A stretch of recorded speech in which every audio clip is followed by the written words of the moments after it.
Our son got sick in May of 1977.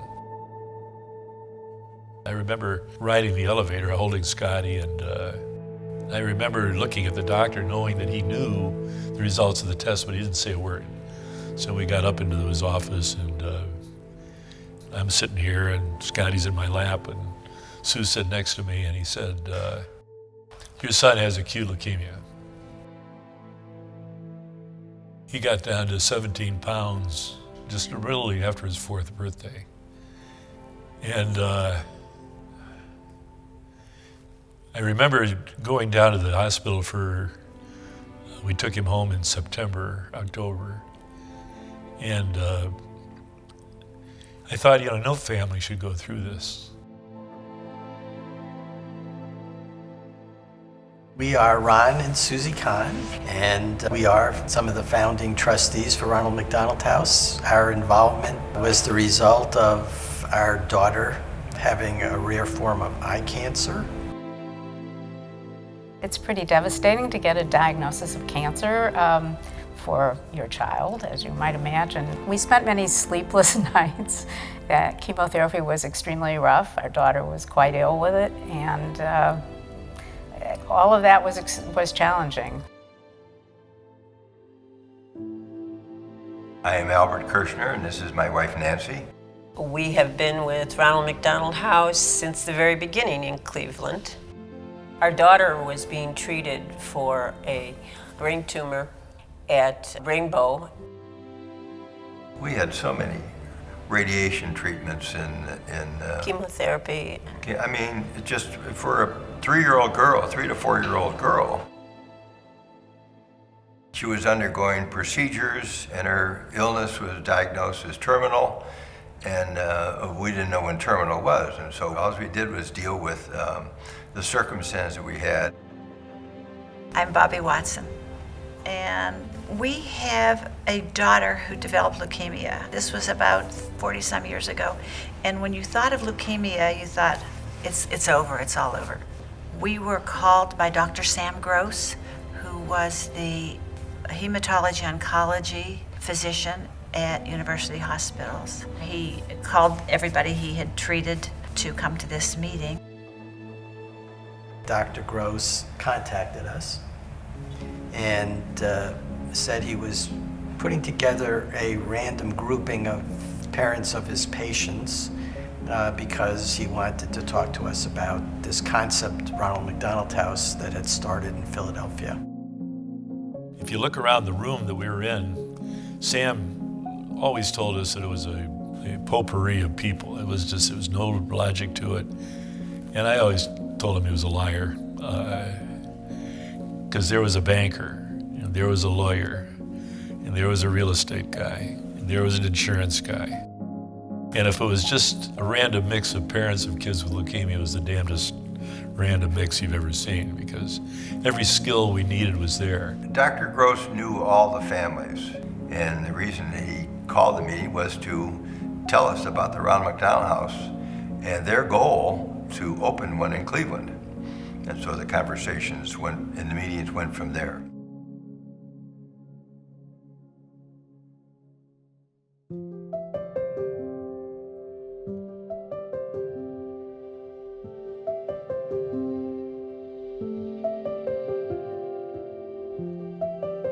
After that very first meeting, we had some subsequent meetings. And when we got our act together, figuring out what skills we'd apply to where, we obviously had to find a facility. And that launched us into the world of real estate. We didn't want to be on property owned by the hospital. We always wanted our organization to be independent and self-sustaining, and we wanted to remain neutral. Steve Zayak and Dr. Sam Gross actually walked the pavement and found the College Motel. It was a no-tell motel, but it was exciting to be able to have that place right there in the corner when they're looking on all the side streets, all over the University Circle area, and here's a place right on Euclid Avenue, a couple short steps from University Hospital, so it was grand. The simple steps were to negotiate the purchase of the property and related items and figure out what's to be done to make it from a motel that was sort of sleazy, actually, had a bad reputation, into something that would be a home-like environment. So then we figured out how much money we had to raise and rolled up our sleeves and got that done.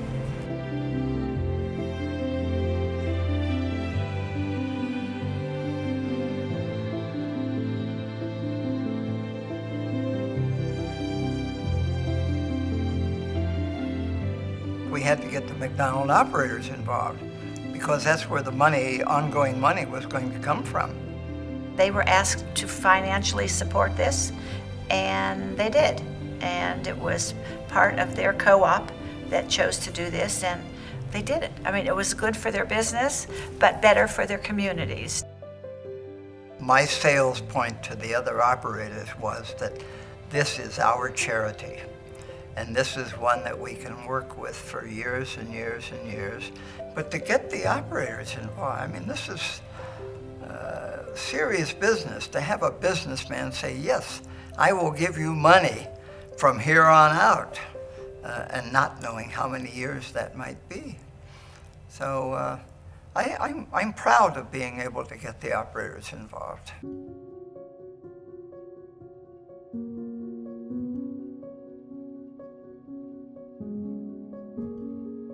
There was something in Cleveland at the time called the Inner City Housing Council. And the Inner City Housing Council was a nonprofit corporation set up to loan money to nonprofits who wanted to expand their space. And the members of the Inner City Housing Council were the heads of real estate at each of the major banks in town. We get an audience and we go in to present the request that we had to borrow $500,000, $250 to buy the property, $250 to fix it up. So we finish our presentation, we leave, and the next day we get the phone call that we were denied. And I remember calling Don Smith, and I said to Don, you know, we got turned down. And Don said, boy, that's not good. That's not right either. And I forgot how it came apart, but he basically suggested we set up another meeting.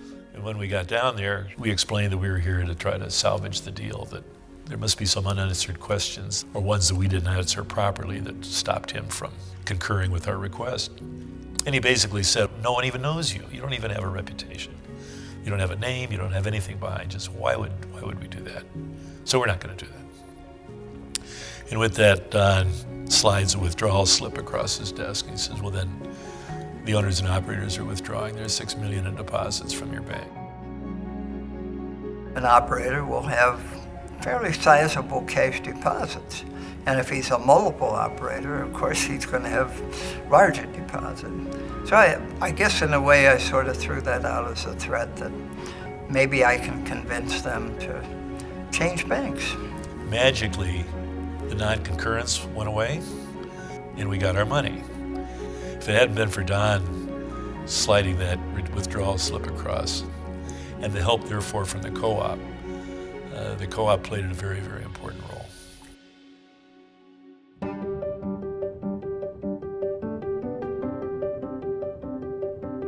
Our organization has always been a roll-up-your-sleeves type of organization. All the people who were members of the board were not just there as figureheads because they had a name in the community. They were there because it meant something to them. They were actively participating in our endeavor.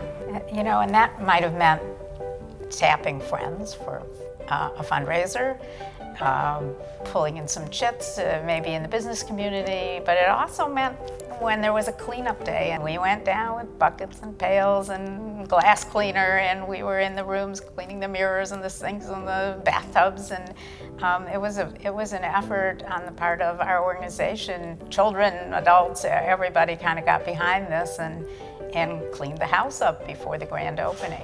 We had tons of things to do to get it ready to use it as we wanted to use it for families and sick children. Before we opened in September 1979, we did go through that process of rehanging mirrors and cleaning things up, and we were down here with our kids, and Nicole was about 2 years old at the time, and she had lost her sight.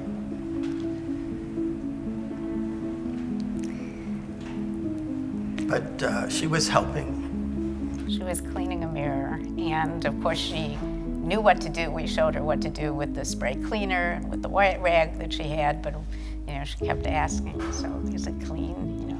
She wanted reassurance she had actually been able to clean it. She kept checking in with an adult.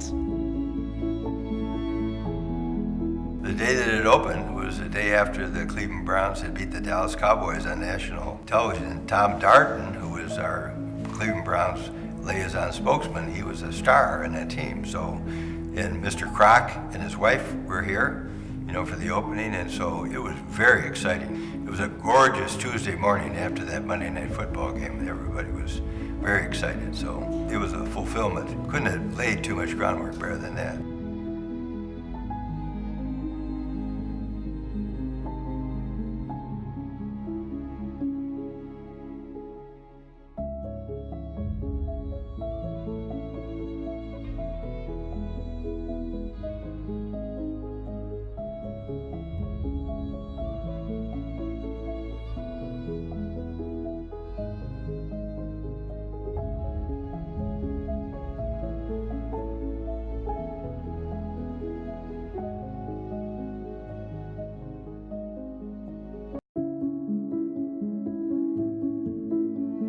Ronald McDonald House today has grown so much in 40 years, going from one volunteer staff person to the support that we have today. And so it's so far-reaching, the amount of support that's necessary that helps that family.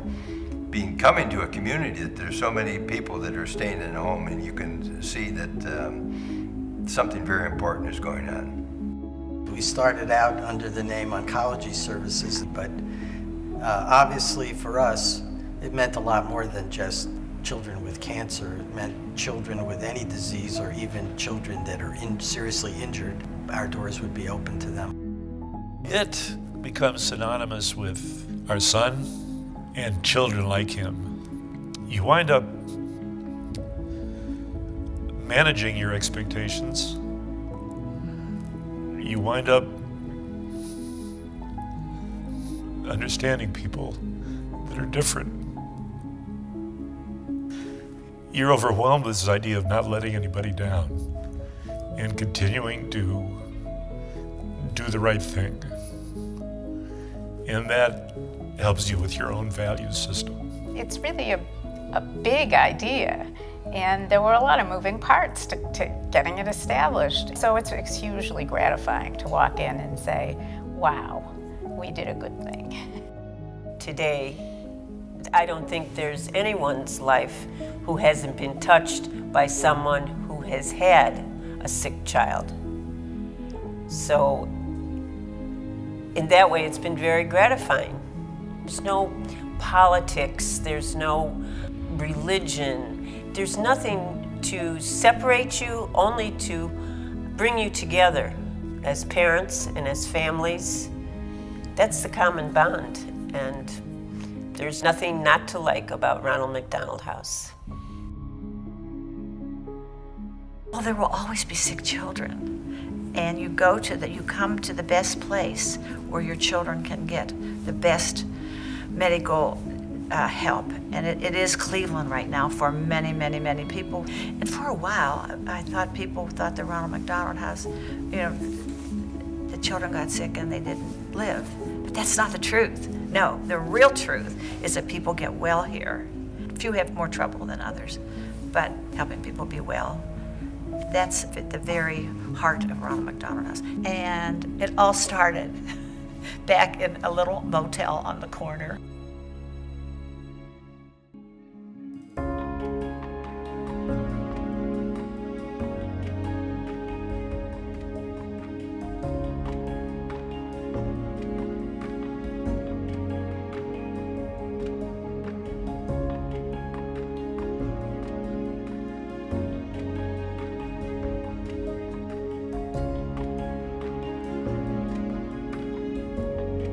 Well, it's extremely important to support the work that's going on here because there's no end to the need for it. And as we've grown, the need for our services has grown.